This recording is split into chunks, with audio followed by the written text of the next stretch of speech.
Bishop Nathan Skura with you here on a Friday as we head out on the hotline. Our buddy Adam Rank joining us, NFL analyst, fantasy analyst for NFL Network, host of the Adam Rank podcast, frequent contributor in Good Morning Football. This is a long list. This is like Tiger Woods being introduced at the U.S. Open. Adam. A lot of stuff here, man. Oh, my God, yeah. Yeah, thank you for that. I think the only thing Tiger Woods and I have in common is that we've both played the Cypress golf course here in Southern California. He shot well under par. I shot well over par, but that's about it. I do not deserve any of those accolades, I think. You played Cypress? At Pebble? Cypress, before they toured.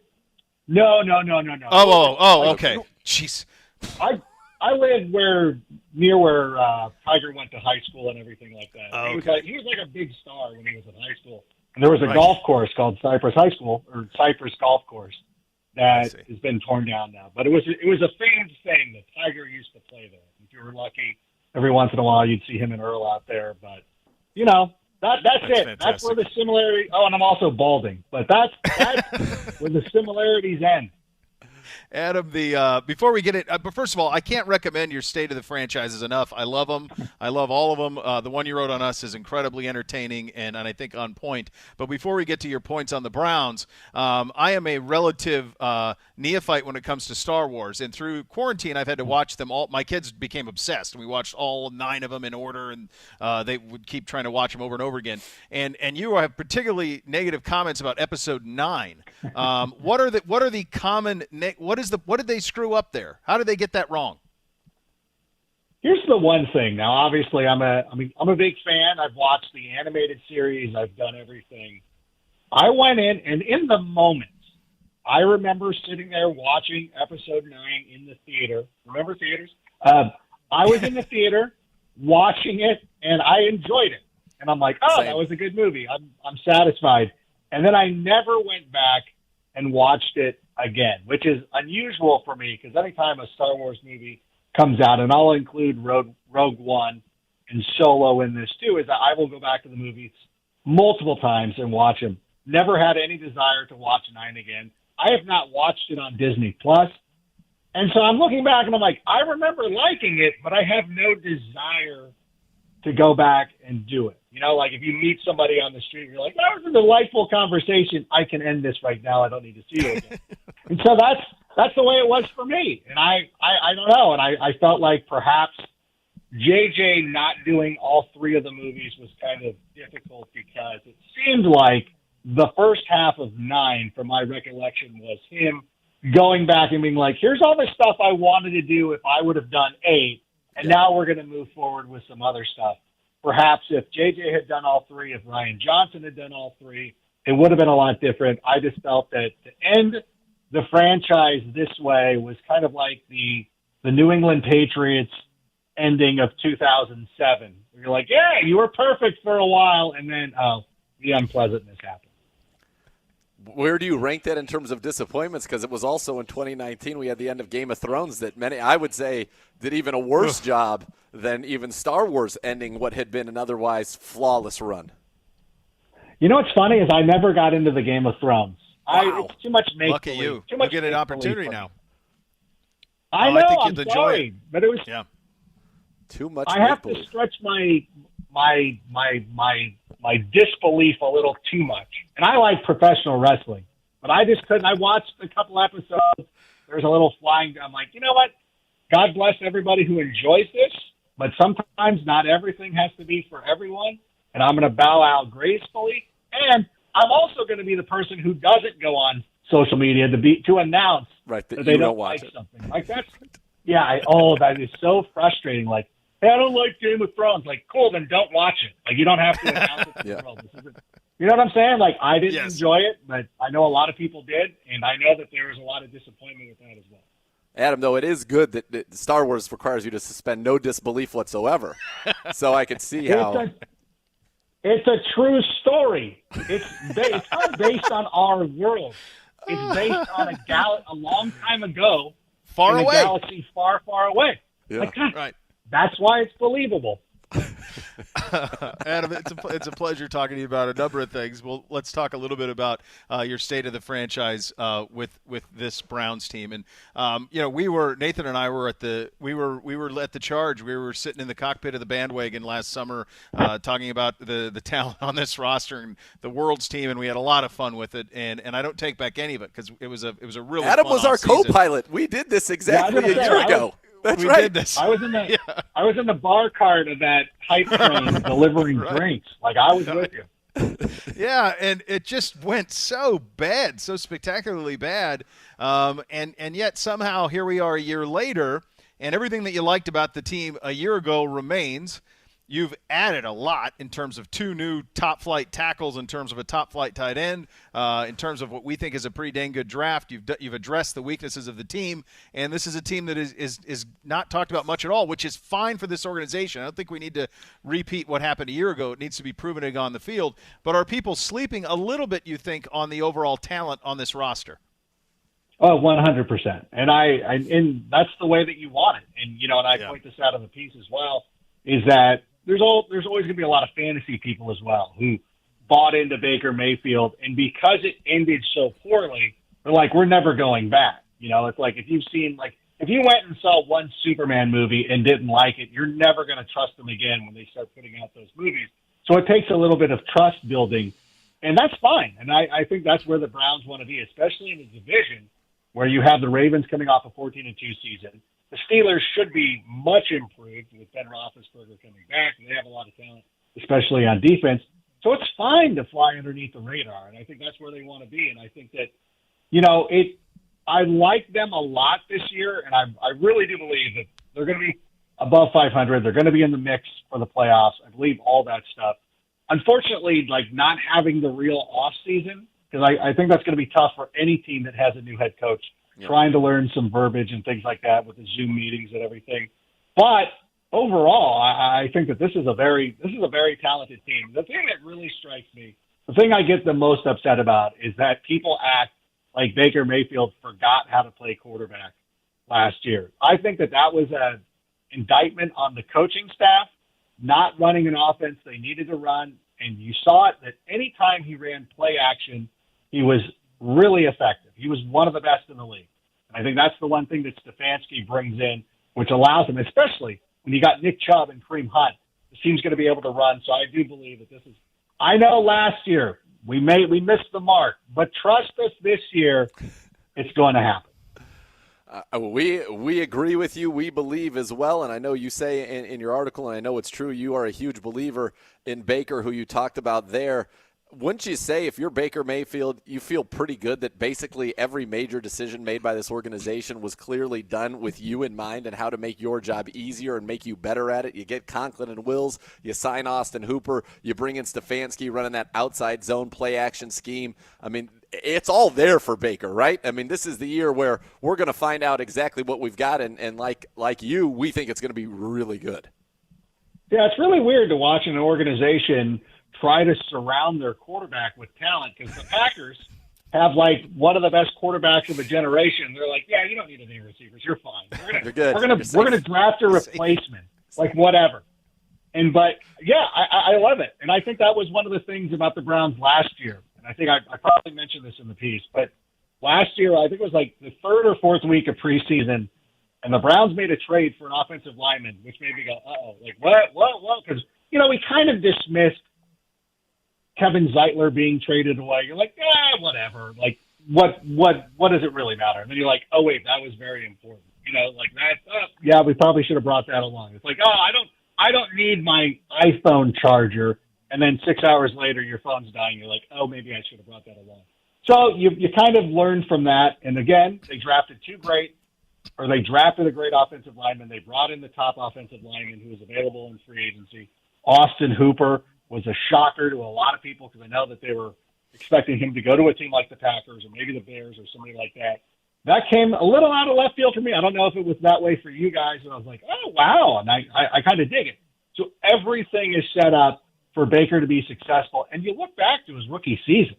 I mean, he broke Peyton Manning's rookie season record for touchdown passes. He did it without appearing in the first 2 games of the season. I understand why people are upset with him and want to write him off, and the commercials kind of look bad, I guess. But, man, I'm all about this, and I'm excited to see what they do.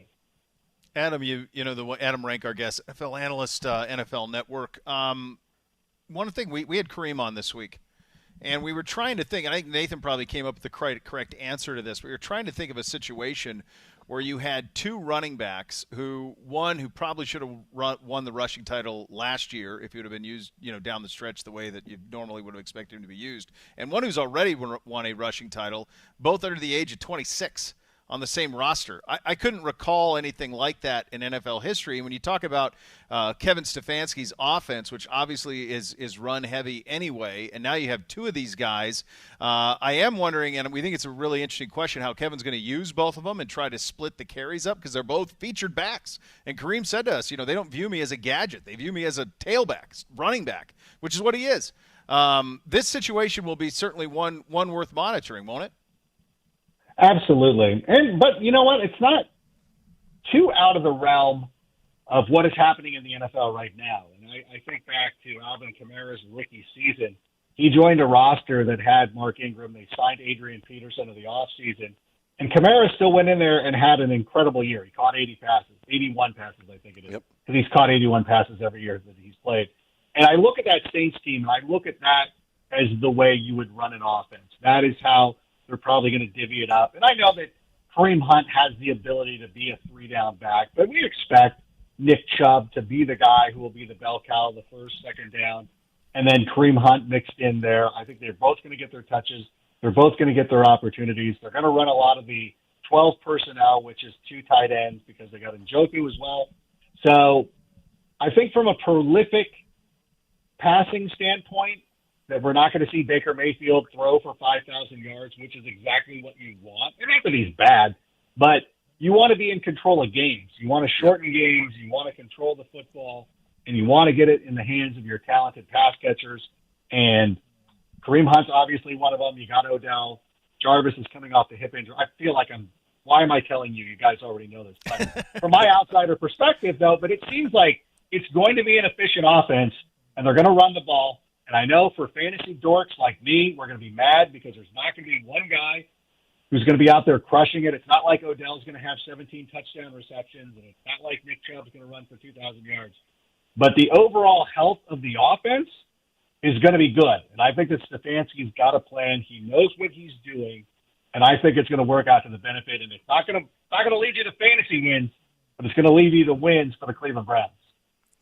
Which is all we want here in Cleveland. And you talk about that offense, it's obviously going to be from Kevin Stefanski. And you listed him. I love this. You go through the 2020 MVPs or VIPs. You start with the head coach, Kevin Stefanski. And I like the How I Met Your Mother comparison that you make. But this is a guy that, he's come in, he's made an impression on everybody in the building, just the process, the plan, the way that they have gone about their business, and even more so in light of everything going on in this country, the way that he's handled that. The players uniformly have respect and love for him. They feel like he's got their backs. I think he is going to be key in getting the best out of this team. And you mentioned it's a strange offseason, but sometimes the power of leadership or the will of a man can help impact change. And I think everybody here believes that Kevin Stefanski can do that. And I know outside you obviously think Kevin Stefanski is going to be a big part of what happens here. Yeah, absolutely. And I say this, and just to have full transparency, I'm a Bears fan, and from Schaumburg and everything like that. I'm very happy that Stefanski is no longer with the Vikings. That delights me, and I think that should show you. And I think Packer fans would echo the similar sentiment. Like, we're happy to see that guy go to the AFC. And, it's very telling, too, because he was in high demand, and I think that he was one of the names that everybody wanted to get in on. The Browns were able to land him, and I know that DePodesta. I'm getting my baseball general managers mixed up here. I'm so sorry. But right. That was the guy that he wanted 2 years ago. And that, but I understand where the ground-well of support came for Freddie Kitchens, but this was the guy that was the perfect Moneyball type of coach, I should say.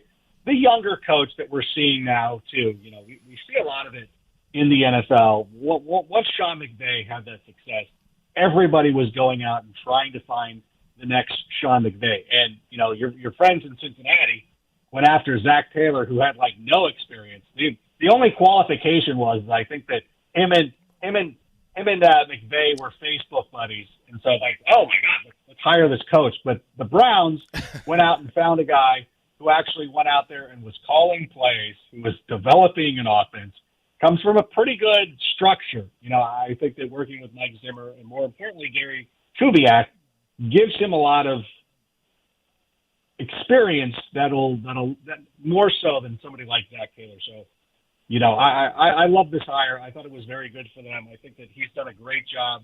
I think the players have responded. I think that everything's trending. And I know everybody's like, we've heard this before. It's better when you count us out, but you know what? I'm not going to be that guy. I'm going to tell you straight up that I really do believe in this team and I believe in the direction that they're heading. And obviously, you talked a lot about the offense, the defense. Miles, we're excited about him. But I loved who you thought was going to be the breakout star, Karl Joseph. I was thrilled when the Browns made that signing, and I thought he played very, very well last year in Oakland. He gives you versatility at both the safety positions. And the Browns, in signing him, drafting Delpit, bringing in Sendejo along with Sheldrick Redwine, turned a position that was really Sheldrick Redwine and not much else into, I think, it's a pretty good safety room with a lot of upside and great in terms of just talent pedigree with Joseph and Delpit. It's up there, but I love that you think Joseph is also going to thrive with Joe Woods, who has been one of the most DB-friendly coaches wherever he's been in the NFL. Yeah, I really do believe that was a great hire, too. And I think that he brings some experience to that coaching position, which is going to help out. And Karl Joseph also, he's a good player. And I think a lot of times these guys, especially anybody who plays for John Gruden, you either fall into the category of like you're a total Gruden guy, or it's just not going to work out. And I think the players in the latter category aren't necessarily bad players. Sometimes it's just not it's just not a good fit for them. And I think that he just needed to go. And I was excited to see him go out there and get another opportunity. And I love that he goes to the Browns. And I think that this is a team that, as they've been building up over the years, and of course we're focusing on the offense this season, but they've done a nice job of really just building all three levels on the defense. You started off with Myles Garrett, and you resisted the temptation to go to Bradley Chubb, which would have been fine, but you bring in Denzel Ward, and then you bring in the Karl Joseph, and I think that now, like on all three levels, you're looking at a solid team, and I think defensively they're going to surprise a lot of people. Adam, this was great, man. Thank you so much for your time. It's great catching up with you. Love the piece today, and love you giving us a little bit of your time today. No. The pleasure was all on this side of the phone, and I did want to throw another shout-out, too. We talked about this. I gave them a brief shout-out in the intro where I talk about the Happy Dog. That place is awesome. And I don't know if they're a sponsor, and I can't talk about that or anything like that. But I wanted to give them a little bit of a shout-out. So I know that somebody hit me up on Twitter, and I give love to Cleveland. I think it's a great town, and I know you guys are great fans, so I hope this is going to be a great season for you guys. Same. We hope so, too, man. Thanks, buddy. Good catching up with you.